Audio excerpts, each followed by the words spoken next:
Buenas tardes. Bueno, les voy a hablar un poquito de las inflorescencias de las gramíneas.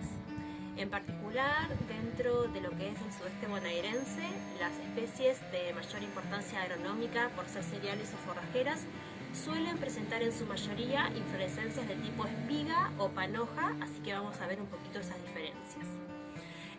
Como recordarán, la inflorescencia elemental de las gramíneas es una espiguilla y en general se agrupan en una inflorescencia mayor, o sea, en una inflorescencia de tipo compuesto que puede ser de diferentes tipos. Por un lado tenemos las espigas.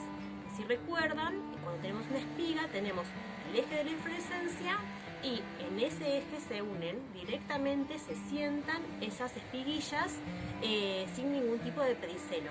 Por ejemplo, tenemos en este caso una inflorescencia de una especie de ryegrass, que tenemos aquí, y podemos observar cómo las espiguillas se disponen a uno y otro lado de ese eje principal o raquis, ¿sí? O sea que se disponen de forma dística en este caso sobre el eje principal de la inflorescencia.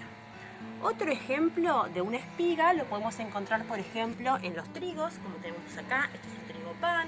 También lo podemos encontrar en el trigo fideo, en las cebadas y en los centenos, por ejemplo, también en el aeropiro. Y lo que podemos observar también es lo mismo, ¿sí? Que las espiguillas se unen de forma directa, ¿sí? Sentadas sobre el eje de la inflorescencia, ¿sí? El otro tipo principal, entonces, de inflorescencias en las gramíneas que vamos a encontrar en esta zona corresponde al grupo de las panojas. Cuando tenemos una panoja, las espiguillas tienen un pedicelo que los une al eje principal, pero además ese eje principal está dividido en diferentes tipos de ramificaciones. Acá tenemos, por ejemplo, el caso de una cebadilla, en este caso es una cebadilla criolla o Bromus catárticus. Tenemos el eje principal de la inflorescencia, tenemos aquí una ramificación de ese eje principal y nuevas ramificaciones hasta alcanzar finalmente una espiguilla, por ejemplo en este caso, o aquí, ¿sí? Entonces, esas espiguillas tienen un pequeño pedicelo y a su vez se unen al eje principal por ramificaciones. En este caso, cuando tenemos esta situación donde fácilmente podemos distinguir una espiguilla de la otra, porque esas ramificaciones son largas, hablamos de que estamos en presencia de una inflorescencia de tipo panoja laxa, ¿sí? ¿Por qué? Porque el aspecto general de esa inflorescencia es como suelto, es como laxo.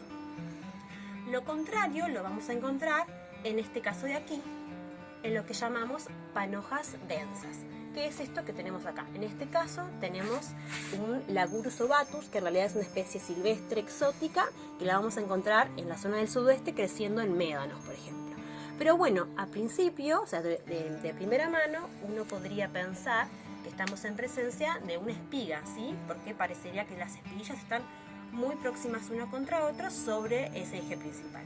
Sin embargo, si observamos en detalle, vamos a encontrar que hay ramificaciones desde el eje principal de la inflorescencia hasta las pequeñas espiguillas, ¿sí? Entonces, se llama panoja densa, ¿por qué? Porque hay un eje principal ramificado, sobre esas ramificaciones se ubican las espiguillas, pero esas ramificaciones y los pedicelos son tan cortos que hacen que estén muy próximas unas con otras las espiguillas y nos da esa sensación de pompón o panoja densa. Y después tenemos un caso intermedio, que es el que encontramos aquí, por ejemplo, en el caso del pasto ovillo, es decir, Dactylis glomerata, donde estamos en presencia de una inflorescencia de tipo semidensa. ¿Por qué semidensa y no densa? Porque es como un intermedio entre lo que ocurre con una panoja laxa, con ramificaciones largas, y una panoja densa con ramificaciones breves. Podemos encontrar aquí el eje principal de la inflorescencia, por ejemplo, aquí tenemos una ramificación y vemos que aquí se abre en dos ramas y así sucesivamente hasta tener ramificaciones muy breves hasta alcanzar el pedicelo que sostiene esa inflorescencia.